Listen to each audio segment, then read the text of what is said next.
Démarrer. Donc, peut-être commencer par qui est Natasha Hapana? Voilà. Qui est Natasha Hapana?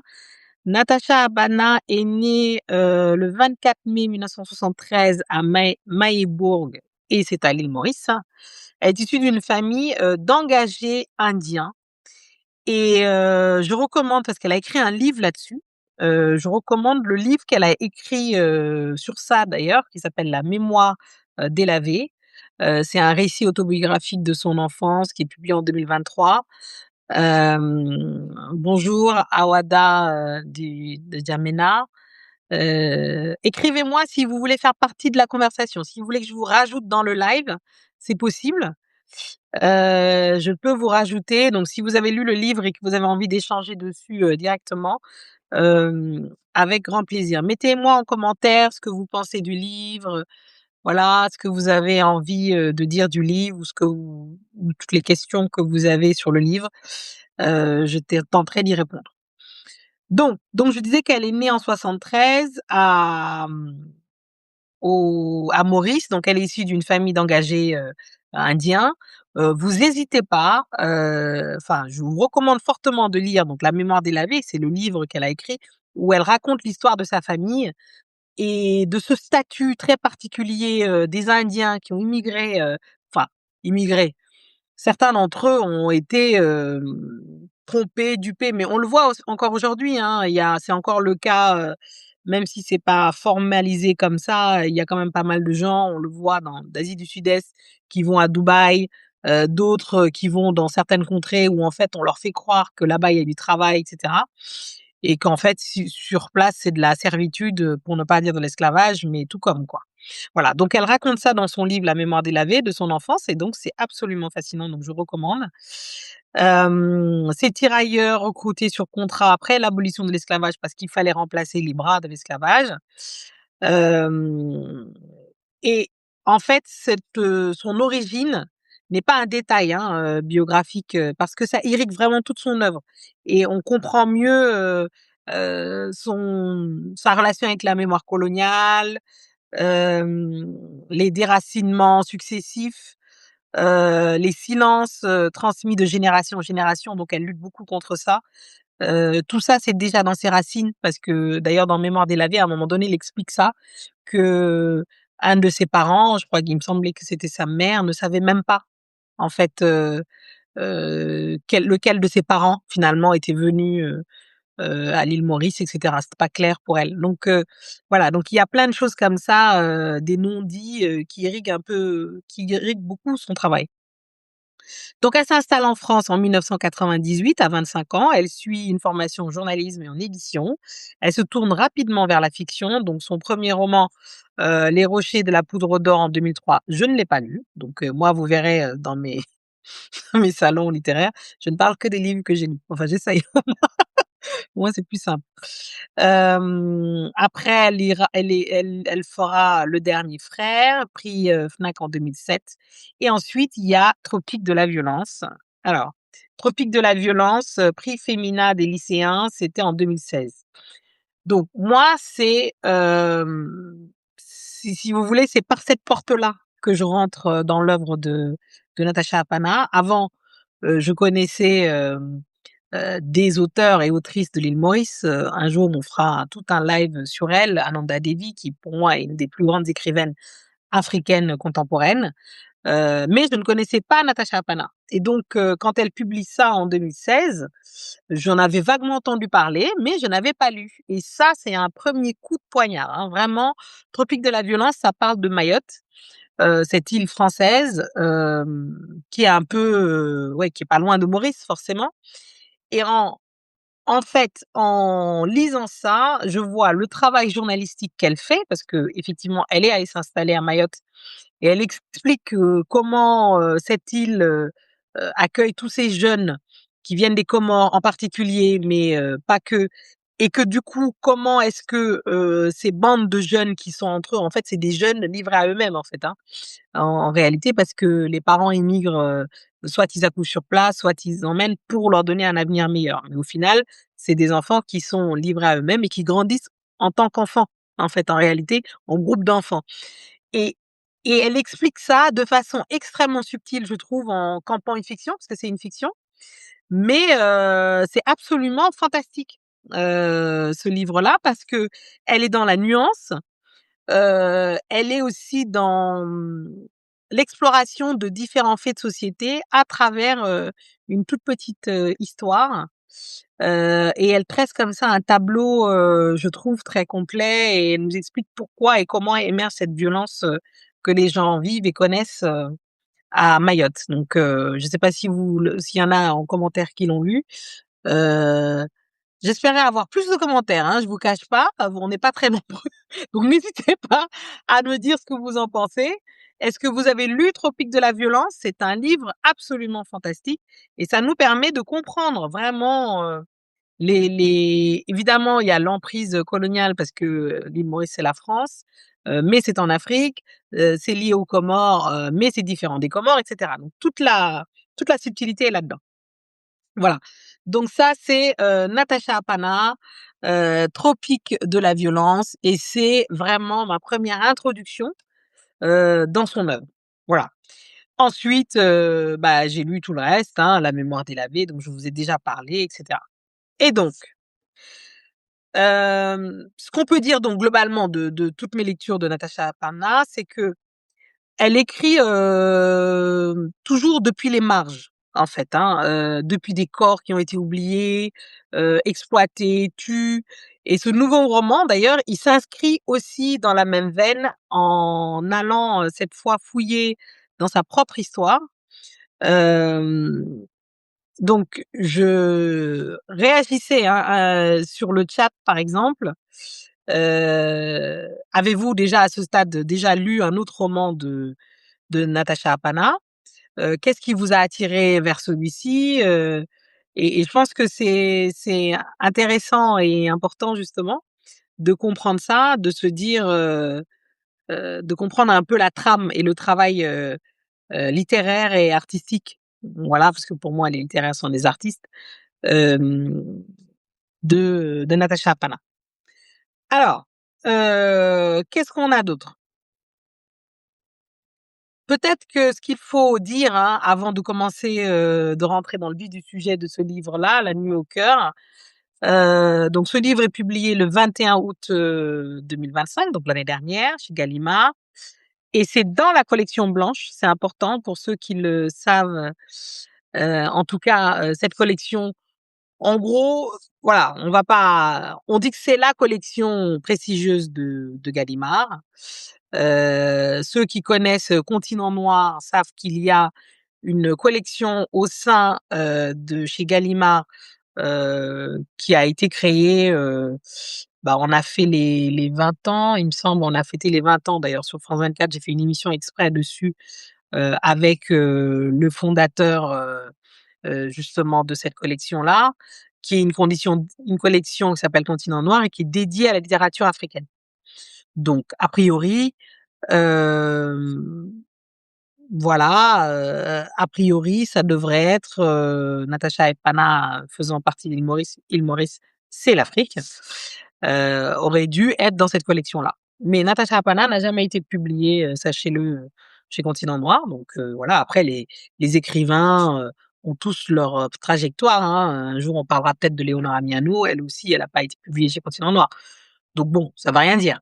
Mais en tout cas, elle est publiée dans la collection dite prestigieuse, donc la collection blanche de Continent Noir, et c'est important, et le roman a reçu 3, récompenses majeures, donc le prix Femina 2025, le prix Goncourt des lycéens et le Renaudot des lycéens.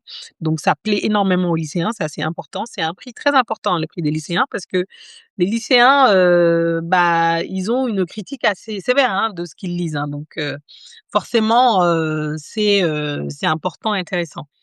Hem Et il parle, à plusieurs générations et tout juste, et on verra aussi que c'est normal, le sujet touche forcément. Hem, alors, ceux qui l'ont lu, faites-moi un signe que je sache justement si vous avez lu, ce livre-là, parce qu'il est, voilà, extrêmement important et c'est pour ça que je voulais commencer, la ce salon littéraire, même si on a fait une première édition, donc il y a un mois pour parler en général de la littérature. Mais là, le premier livre que je voulais choisir, c'était celui-là, parce que c'est un des livres qui m'a le plus, bouleversée de l'année dernière. Donc je montre pas la bibliothèque derrière, mais quand même, il y a pas mal de livres, que j'ai lus l'année dernière, mais celui-là a été, absolument bouleversant. Et donc, qu'est-ce qu'il y a eu, dans ce livre qui est si bouleversant? Donc d'abord, peut-être parler de la structure narrative. Donc, de quoi ça parle? Donc, il y a 3 femmes, et une même nuit. Donc ce roman, ça entrelace 3 récits de femmes qui partagent un même geste fondateur, donc c'est-à-dire toutes les 3 vont fuir dans la nuit pour échapper à leur bourreau. Voilà, il y en a 3. Emma qui est, percutée, écrasée par la voiture de son propre mari. Elle meurt, son histoire est reconstituée à travers des fragments de ce qu'elle a vécu. Emma, elle vit, sur l'île Maurice, c'est la cousine de Natasha Apana. Heu et donc Emma meurt, tout simplement, elle meurt, hein, c'est des féminicides, hein, donc il y a pas de malheureusement de surprise parce qu'on sait de quoi ça parle. Shahinez Daoud, c'est un vrai nom parce que Emma, elle est recréée, voilà, elle a changé des pistes pour pas qu'on la reconnaisse, mais Shahinez Daoud, elle, est un nom réel. C'est un féminicide dont on peut se rappeler, hein, tous. C'était le 4 mai 2021 à Mérignac, dans le sud de la France. Cette femme de 31 ans a été aspergée d'essence, brûlée vive par son mari devant les passants en pleine rue. Elle avait porté plainte, elle avait été renvoyée chez elle. Apana a choisi de la nommer, de lui redonner un prénom, un corps, une intériorité que les faits divers lui avaient, refusée. Elle fait ça souvent, Natacha Apana, j'ai remarqué, c'est que, en fait, c'est une journaliste, il y a une tradition journalistique comme ça en France, voilà, on peut penser, elle me fait penser par exemple à, Florence Aubenas par exemple, qui est vraiment, et pour moi c'est une grande tradition du journalisme de la presse écrite. Ça veut dire qu'en fait on au lieu de on donne corps en fait vraiment à des faits, on les personnifie, et d'ailleurs c'est pour ça, je pense que Natacha Apana a très vite été dans la fiction parce que ça, c'est quelque chose qui est constitutif, en fait, du roman. Pour moi, le journalisme, il va nous dire une, il va nous donner des chiffres, mais on n'aura jamais la vérité parce que, on peut faire dire aux choses, aux faits, aux chiffres, tout ce qu'on veut et son contraire. Heu pour pouvoir être dans la vérité, il faut être dans la nuance, et la nuance, en fait, c'est porté par la fiction. La vérité est portée par la fiction, ça c'est mon intime conviction, tout simplement parce qu'on a une palette, plus large, en fait. C'est parce qu'il y a de la nuance qu'il y a de la vérité. C'est jamais, si je vous dis, il y a eu, une personne âgée, s'est fait tuer, Heu, chez lui et cetera, bah, c'est horrible, évidemment, c'est un fait, divers qui est horrible. Mais si je vous dis que cette personne âgée, elle a été, alors je suis pas pour, les vengeances, hein, comprenez-moi bien, mais ce que je veux dire, c'est qu'en apportant de la nuance, bah, on comprend mieux ce qui s'est passé, en fait. Si on vous dit que cette personne âgée, elle avait, chez elle, kidnappé, je sais pas, pendant des générations, pendant 20 ans, une jeune fille qu'il avait, je sais pas, raptée, enfin, je regarde trop de faits divers peut-être, hein. Mais voilà, donc du coup, forcément, on comprend mieux que, bah, que c'est un peu plus dans la nuance, forcément. Donc c'est pour ça que la fiction permet la vérité beaucoup plus que véritablement, juste des chiffres comme ça un peu plaqués, et alors je le dis alors que je suis journaliste, hein, donc je sais très bien de quoi je parle. Et donc ça, c'est le deuxième personnage, c'est Shahinez Daoud qui est un vrai, on va dire, les autres aussi sont vrais, hein, mais elle, c'est un vrai fait divers et elle a gardé son nom et son prénom pour qu'on puisse, vraiment la retrouver. Et Natasha elle-même, c'est la troisième femme qui, à 25 ans, a réussi à fuir son compagnon violent. Elle survit et c'est elle qui raconte, en fait, les 2 autres. Voilà, et ce dispositif de 3 voix, c'est une construction littéraire et à la fois, et c'est aussi un acte politique.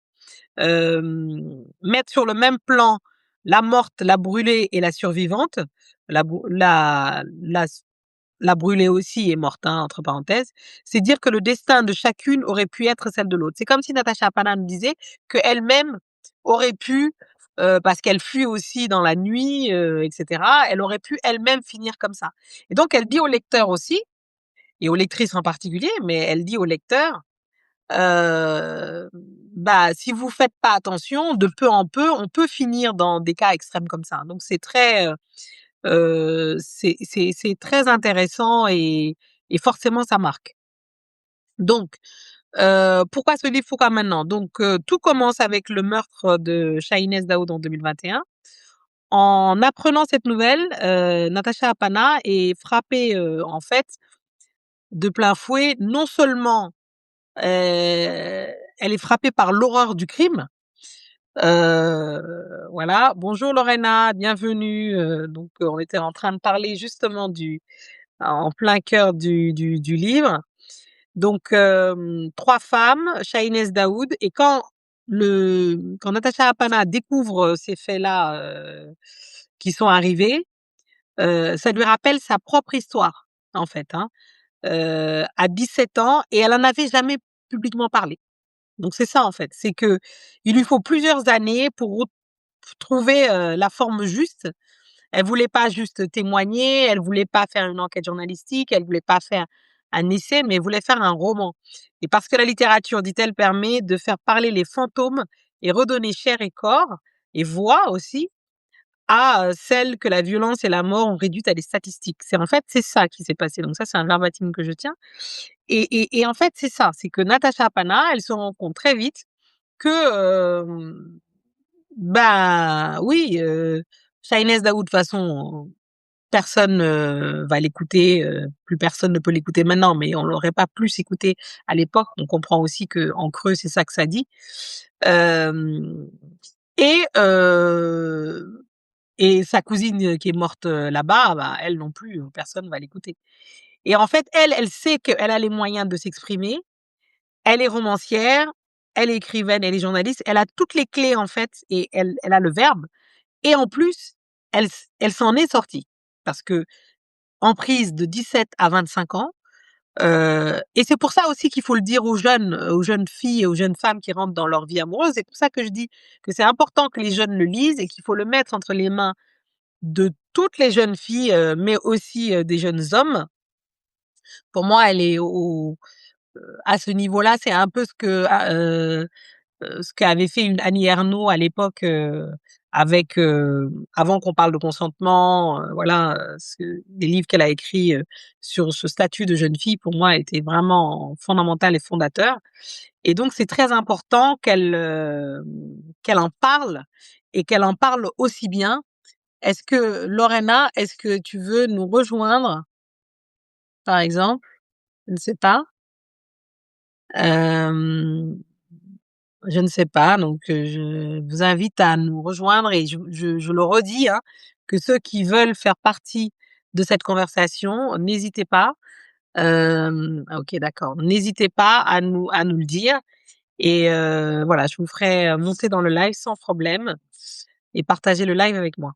Alors, donc, le féminicide, conjugal est un thème, voilà, maintenant un peu plus rentré, dans les mœurs en France. En tout cas, on en parle beaucoup, dans d'autres, pays, un peu moins. Il y a des endroits où on parle encore de crimes passionnels, et cetera. Donc c'est vraiment le moment de changer un peu cette optique-là, et de, dire à quel point, c'est pas un crime d'amour, en fait, hein, le féminicide, c'est un crime de domination.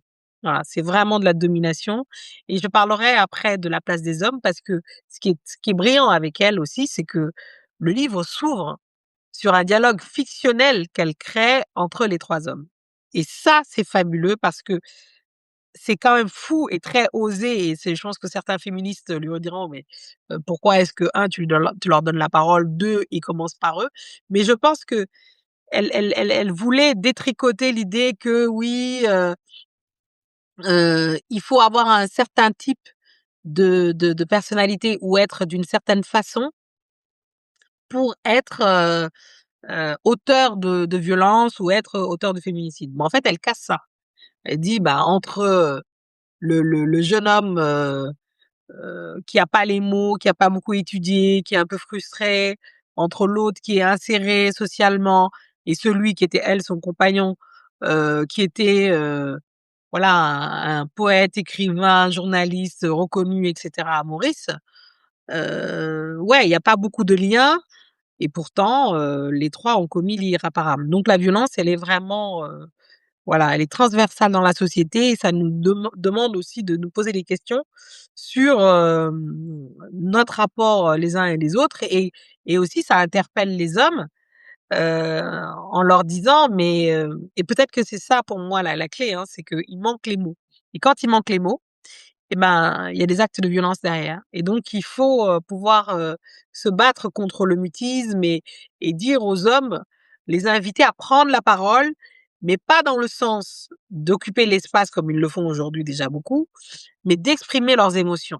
Parce qu'en fait, il y a une question d'émotions non exprimées et qu'un homme ça pleure pas, un homme ça exprime pas sa voilà, ses émotions, ça dit pas son trouble, ça dit pas quand c'est amoureux, ça dit pas quand c'est blessé et cetera. Non, non, un homme ça garde et du coup derrière appelle la violence, tu vois? Hein, c'est assez rapidement. Alors, les thématiques importantes, donc il y a l'emprise, et c'est le cœur, psychologique du livre, hein. Comment on en arrive à rester auprès de quelqu'un qui nous détruit? Et ça, c'est une question, que souvent les gens posent d'ailleurs aux aux femmes en disant: «Mais pourquoi vous restez?» Pourquoi est-ce que, parce qu'elle, Natacha Apana, donc, bon, elle a 17 ans, donc à 17 ans quand même, c'est pas évident, hein, d'avoir une clairvoyance. On pense qu'on est amoureuse, voilà, on pense qu'il faut faire contre les parents, ses parents sont pas en cause. Voilà, c'est beaucoup plus subtil que ça, mais n'empêche que on en arrive à ça. Pourquoi est-ce qu'on reste quand, quand il y a de l'emprise, de la violence psychologique? Mais elle explique aussi que, Heu, bah, l'emprise, c'est pas vraiment une faiblesse, c'est en fait, c'est un détournement, d'une force, et de la confiance et de l'amour. C'est-à-dire qu'en fait, la personne qui est en face, qui est, auteur, donc là, l'homme en question de l'emprise, et ben, en fait, il détourne, il s'accapare, en fait, votre force et c'est ça qui est horrible, qui est piégeux et qui fait en sorte justement que autant de femmes, se retrouvent justement, là-dedans parce qu'au moment où elles comprennent, hein. Faut pas dire, «Oui, mais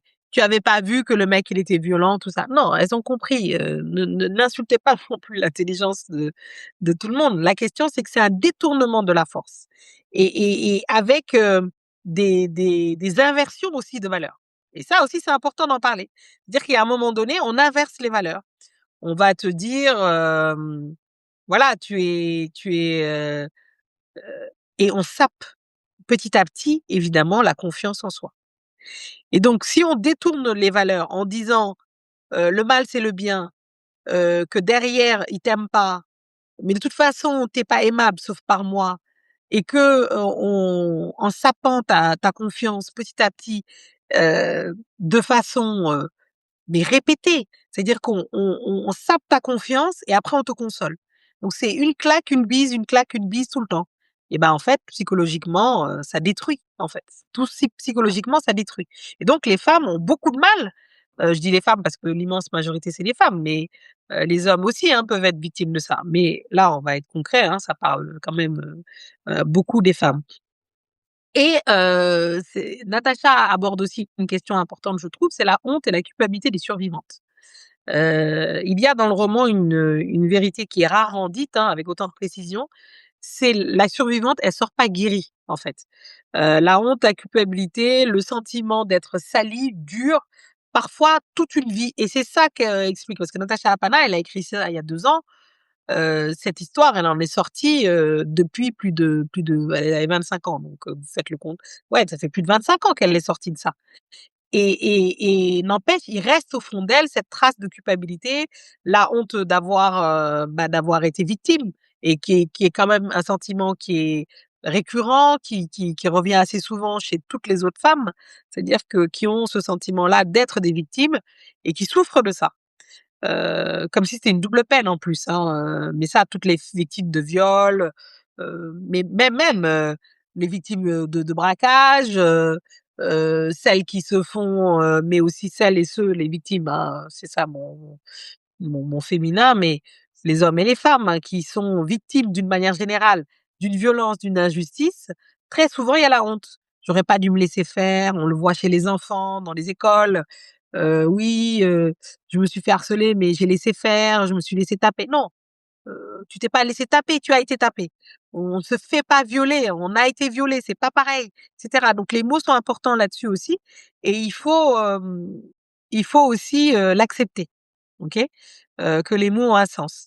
L'autre chose aussi qui me frappe moi et qui m'intéresse aussi là-dedans, c'est la forme littéraire qui est choisie. Alors pour ceux qui l'ont lu, je ne sais pas si vous l'avez lu, mais c'est très frappant parce qu'elle entremêle, ces histoires-là et c'est une vraie question finalement que moi en tout cas je me pose. C'est à quel moment, en fait, on se dit que, qu'elle va en faire un roman, en réalité? Parce que, hem, le roman étant de la fiction, donc normalement c'est pas un récit, hein. D'ailleurs, c'est intéressant de vérifier si c'est écrit. Il y a rien d'écrit d'ailleurs, je me suis posé la question en feuilletant la dernière fois. Est-ce que c'est écrit que c'est un roman ou pas? Non, c'est pas écrit. C'est pas écrit, mais c'est pas anodin. C'est pas anodin parce que, un roman un roman voudrait dire que c'est purement fictionnel et que tout est inventé, en gros. Mais tout est pas inventé, mais c'est pas un récit non plus. Donc c'est pas écrit récit non plus parce que c'est pas tout à fait exact. Elle a choisi une forme romanesque. Alors en tout cas, elle a choisi, c'est pas le roman, mais c'est hautement littéraire. C'est littéraire parce qu'il y a de la création, une création extrêmement aboutie, extrêmement brillante, dans la forme, mais aussi dans le fond du propos et dans la narration qui est choisie.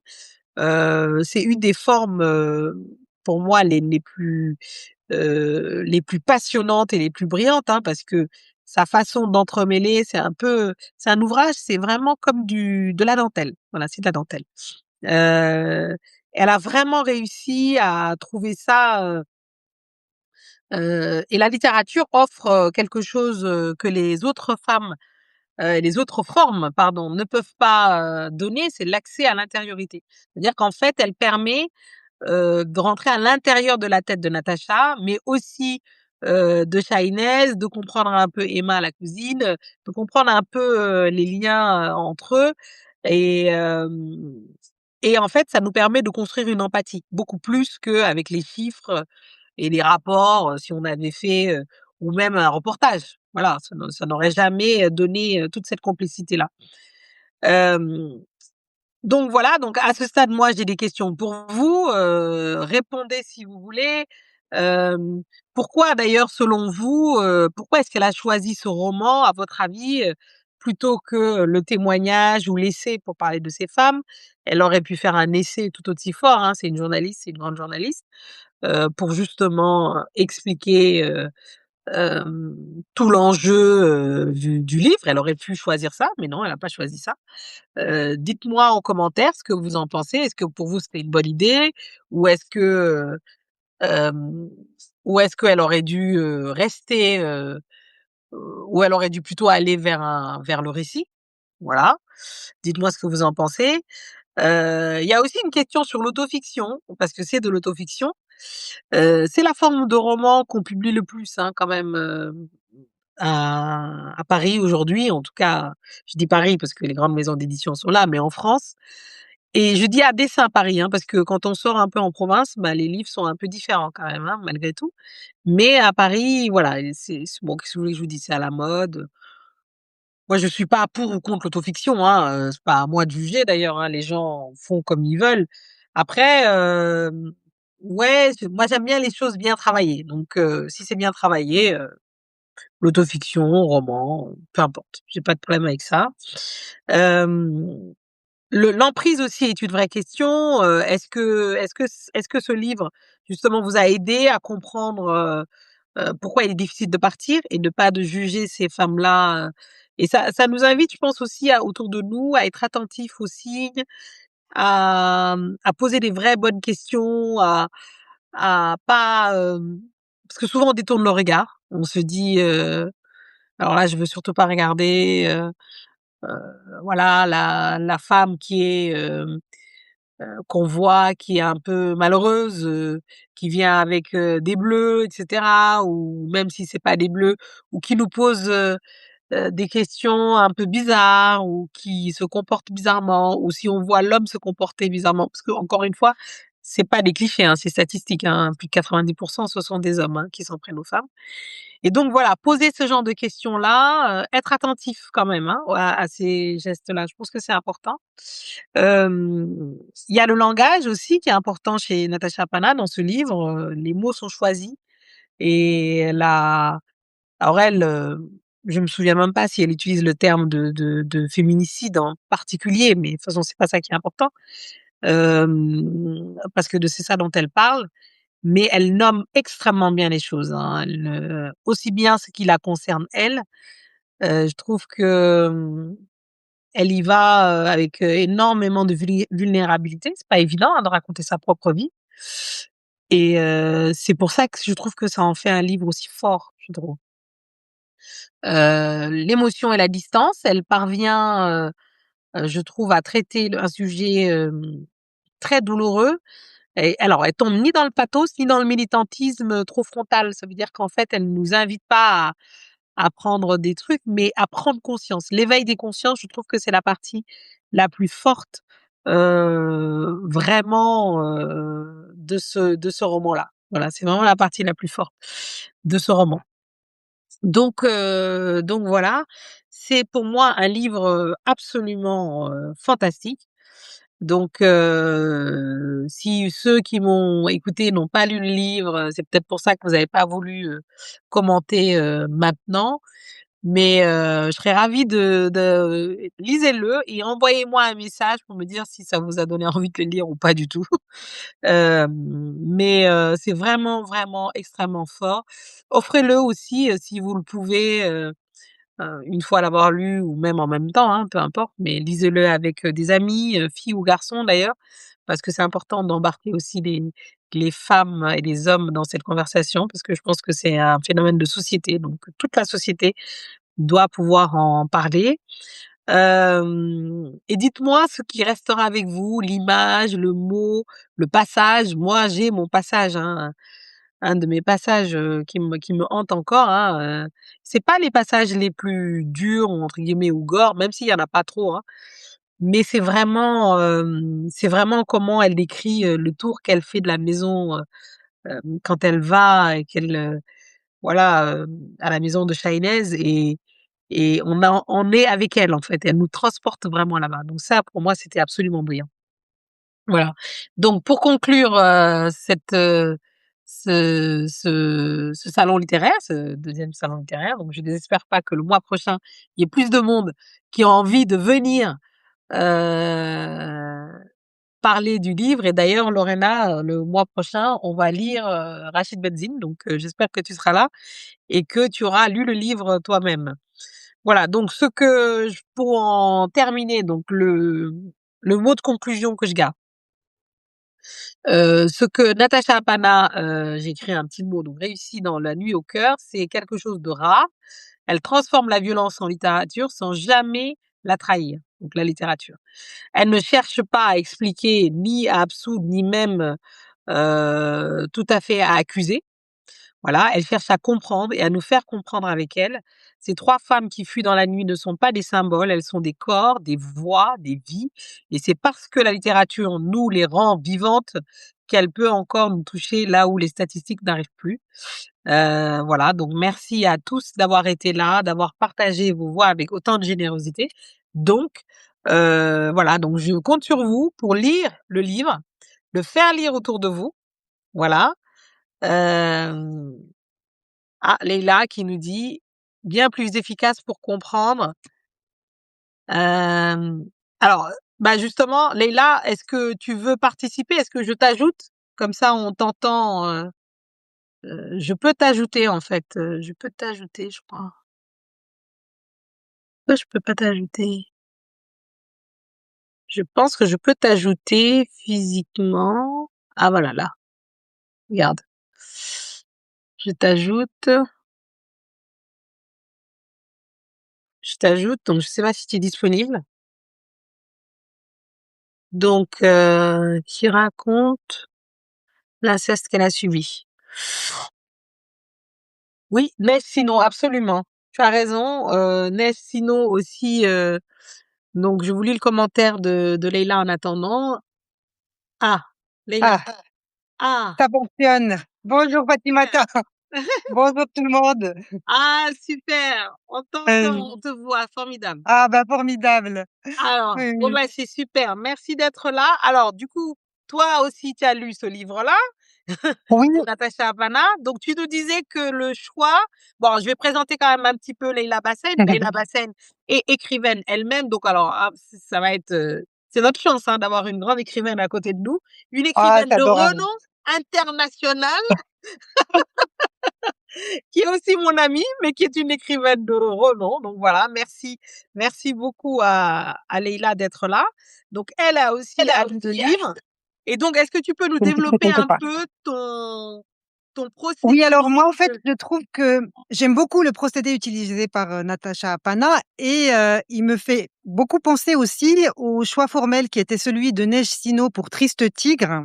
Ouais, absolument. Puisque ce sont des livres, en effet, où on part d'un vécu personnel de l'autrice, pour faire un livre, mais pas seulement de témoignages, puisqu'en effet, comme tu l'as dit, Fatimata, il y a un gros travail au niveau de la forme et Ouais. qui dépasse aussi celui que pourrait faire un sociologue ou un journaliste sur une thématique aussi importante et dure à traiter, ça d'une part. Et Mmh. souvent, c'est vrai qu'on reproche à notre époque de ne pas on dit: «Oui, tout a été écrit, tout a été, on a exploré toutes les pistes au niveau formel». Et ben, je trouve que justement, les livres, que ce soit celui de Neige Sino ou celui de Natacha Apana, viennent prouver le contraire. Mmh. C'est justement une particularité de la littérature d'aujourd'hui que de réussir cet Mmh. exploit. Voilà. Absolument, absolument. Je suis absolument d'accord, avec toi. C'est vraiment, hem, on se dit que tout a été dit. Non, mais tout n'a jamais été dit, de toute façon, globalement. Sinon enfin, je pense que tant qu'on sera vivants, tous êtres humains, tant qu'on aura des histoires, tant qu'on vivra des histoires, il y aura des écrivains pour la raconter. Donc, ça déjà, voilà. Et chaque forme est singulière et chaque forme a sa place et son importance. Donc pour moi, déjà, je suis d'accord avec toi que, voilà, il y a toujours une forme. Natacha, elle est, tu as raison, le fait de prendre sa propre expérience et comment elle la transforme, c'est absolument, fascinant et je pense que c'est là que commence justement le travail littéraire et que le talent littéraire se mesure à ça, à la capacité de l'auteur à sortir, c'est-à-dire à prendre son histoire comme une matière, en fait, et à la transformer. Finalement, peu importe qu'elle l'ait vécue ou pas, au final, mais derrière, il y a la sincérité, le travail littéraire qui rejoint la sincérité, évidemment, de son intention, qui fait que ça nous touche au cœur, forcément. Donc, cette histoire-là, elle est, et je trouve que alors le choix est, j'allais dire brillantissime parce que elle aurait pu écrire un livre juste sur Chahinez, tu vois? Et d'ailleurs, je me suis demandé, est-ce qu'au départ parce que le point de départ du livre, elle l'a déjà raconté, hein, que en fait, c'est en tombant sur l'histoire de Chahinez qui, meurt d'une façon absolument atroce, que Oui. en essayant d'en savoir plus sur Chahinez et sur son histoire, qu'elle se remémore en fait, qu'elle revit son histoire propre qu'elle avait enfouie. Mais du coup, toi en tant que justement romancière, je me disais: «Mais» parce qu'il faut il faut quand même, enfin c'est très difficile d'être vulnérable à ce point-là.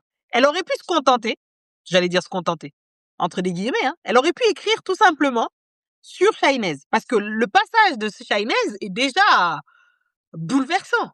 Oui, Florence, en effet. Ben oui, Ouais. en soi, c'est fort. Elle décide non seulement à travers l'histoire de Shahnaz, de retracer sa propre histoire et de rajouter celle de sa cousine, mais heu, à ton avis, justement, en tant que romancier, comment on fait, qu'est-ce qu'il faut de soi? Qu'est-ce qu'il faut de soi pour, justement je vais pas dire se rendre vulnérable, mais en tout cas, aller jusque-là? Qu'est-ce qui la pousse à aller jusque-là, à ton avis? Tu as prononcé le mot, il me semble que c'est la sincérité justement parce que Mmh. et puis on ne parle mieux que de ça et moi j'ai pour aussi pour principe de dire que on n'est ni meilleur ni pire que nos personnages ou que nos lecteurs et forcément, bah, le fait qu'elle s'implique, c'est aussi une preuve d'honnêteté de sa part et de courage et de sincérité. Mmh. Je pense que voilà, ça me semble naturel, Mmh. qu'elle le fasse, ça me semble normal. Je comprends parfaitement son choix. Voilà. Ouais. Non, c'est un choix, en Et tout cas. justement ouais et justement, ça change de pas mal de romans, enfin, on lit souvent des romans, où, moi j'ai du mal avec ça, je parle souvent de Camus et de son idée de parler en connaissance de cause, Mmh. et et Camus disait insistait beaucoup sur ça, hein, où il disait il faut que l'écrivain vienne témoigner après avoir été égorgé Mmh. et j'aime beaucoup cette phrase de Camus, hem, Mmh. parce qu'en effet, on ne parle bien que quand on est, soi-même impliqué dans ce qu'on raconte. Mmh. Bah, je pense que c'est ça qui en fait un très grand roman, parce qu'effectivement, on a déjà eu et on en a plein, des récits, voilà, on a parlé pour les gens, on a fait parler, d notamment des faits Absolument. divers, des femmes qui ont vécu des choses atroces, qui ont été racontées d'ailleurs parfois, voire beaucoup par des hommes, qui ont raconté Oui, leur vie, avec plus ou moins de brio, hein, c'est pas je remets même pas en cause le talent, pas gage de heu, réussite. voilà et plus ou moins, bien fait d'ailleurs, mais en tout cas, ça a été beaucoup le cas. Mais là, c'est vrai que ce qui change, c'est que non seulement elle nous parle de cette histoire-là qu'elle personnifie parce que Shahnaz, elle lui redonne une place. On sait, ce qu'elle aimait et cetera, ce qu'elle faisait, comment elle faisait la cuisine et cetera. Donc en fait, elle lui rend, un corps, une âme, une personnalité, une voix, voilà, elle la réhabilite Oui, complètement. Elle ne n'est pas juste un fait divers, c'est pas juste cette fille, qu'on a brûlée, voilà, à Mérignac là où c'était, vraiment elle lui rend vraiment son vraiment sa vie et son corps et je trouve que ça a été c'est pour moi, voilà, c'est une partie qui est extrêmement bouleversante à plus d'un égard parce que et tout le talent de Natacha est là pour, recréer ça et j'ai bien aimé, moi, je sais pas comment tu l'as vécu ça aussi, ce va-et-vient, y compris ces doutes dont elle nous fait part. Et ça, je l'ai vu aussi, par exemple, dans L'Adversaire, hein, d'Emmanuel Carrère. Quand Emmanuel Carrère écrit L'Adversaire, il raconte cette histoire de ce fait divers absolument glauque, hein, de ce type qui se faisait passer pour un médecin, voilà, qui allait soi-disant en Suisse et qui finalement, en fait, il n'était pas du tout médecin. Il a menti sur des générations à tout le monde un et il finit par imposteur. tuer tout le monde. Donc c'est Ouais. absolument horrible. Cette histoire est absolument mais c'est un fait divers connu, hein, voilà. Je vous spoil pas l'histoire parce que c'est le fait divers de départ et en fait, quand, Emmanuel Carrère écrit ce livre qui s'appelle L'Adversaire, il raconte cette histoire et il nous met aussi, il fait participer le lecteur en lui disant, en faisant part de ses doutes. Genre: «Est-ce que là, il en fait trop?» et Natacha fait aussi ça. Est-ce qu'elle devient pas trop obsédée? Est-ce que son rapport aux faits divers, en tout cas à l'histoire de Shahnaz, de la maison, est-ce qu'elle a le droit de rentrer? Est-ce qu'elle est légitime? Et cetera et je trouve que ce dialogue intérieur qu'elle nous fait partager rajoute une touche supplémentaire, et qui est, je trouve, moi, c'est là qu'elle m'a complètement eu, quoi. Entre guillemets. Oui, parce qu'on est impliqué, en effet, Ah ouais. ça implique émotionnellement à tout point de vue. Mmh. Mmh. Ouais. Ouais, non, c'est vraiment fort et je trouve que ça son talent, littéraire là, il est à son paroxysme, bon pour moi c'est clairement son meilleur roman, même si je sais pas si tu avais lu toi, on en a pas déjà parlé, mais tu avais lu Tropique de la violence ou, c'est le Non, je n'avais pas lu Tropique de la violence, j'avais lu celui sur le frère. ah, OK. Bah, c'est celui que j'ai pas lu moi. Moi j'ai qui est lu, paru la chez l'Olivier. Ouais. voilà, moi j'avais lu le La mémoire délavée aussi, qui est absolument incroyable, où elle raconte un peu sa vie. Mais voilà, donc en tout cas, on est d'accord qu'on recommande? Ah oui, oui, absolument, hein. C'est On recommande vivement, ce livre-là, La nuit au cœur. absolument. Vraiment, c'est absolument, fabuleux, marquant, important, nécessaire, tout ce qu'on veut. Utilisez tous les superlatifs que vous voulez, mais en tout cas, lisez-le. Lisez d'autres livres, lisez, l'essentiel c'est de lire et dans cette actualité absolument mortifère et c'est le moins qu'on puisse dire, bah, il reste la littérature. Voilà, il restera toujours la littérature. Donc, moi je suis, absolument convaincue que c'est la clé, c'est ce qui va nous sauver, ce qui va nous rapprocher et c'est pourquoi? Parce que ça permet juste de vivre d'autres vies que la sienne, en fait. Moi, j'ai jamais été, dans la place de Natacha ni de Shahnez, Dieu m'en préserve, hein, mais d'avoir lu ça, beh, ça m'a permis d'être en empathie vis-à-vis de ces histoires-là et bah, je suis déjà une militante, enfin, je suis déjà une féministe, radicale, j'aime bien me définir comme ça, mais ça n'empêche pas, en fait. C'est-à-dire, on a toujours des choses à apprendre, sur notre attention, sur faire attention aux autres, faire attention à certains récits autour de soi et cetera et voilà, de pas se laisser complètement embarquer et en tout cas, s'il y a un mérite et un mérite, fabuleux à la littérature et aux écrivains, c'est ça, c'est de nous garder éveillés. Donc merci Leïla de nous garder éveillés. Merci à toi, Fatimata, et Voilà. c'est avec Donc plaisir, merci, c'est et passionnant. bah, Mmh. j'espère que je t'accueillerai aussi bientôt, pour ton livre à toi, dans, chez Fatimata. Comme ça, on pourra parler, longuement, de ton bah, d'un de tes romans. Avec grand plaisir. Ouais. Voilà. Ce sera Vu avec joie. vu que je les ai lus, donc ça tombe bien.